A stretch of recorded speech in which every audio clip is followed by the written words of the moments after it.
ஆணையிட்டுள்ளார்.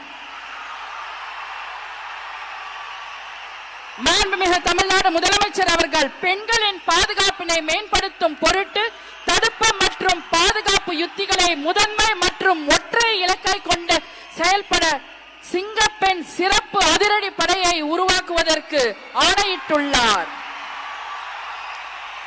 தமிழ்நாட்டில் போதைப் பொருட்கள் தொடர்பான குற்றங்களை கண்டுபிடித்து கடுமையான நடவடிக்கைகளை எடுக்கும் பொருட்டு அனைத்து மாநகரம் மற்றும் மாவட்டங்களில் போதைப் பொருட்கள் தடுப்பு படை அலகுகளை உருவாக்குவதை குறித்து ஆணையிட்டுள்ளார் மாண்புமிகு தமிழ்நாடு முதலமைச்சர் அவர்கள்.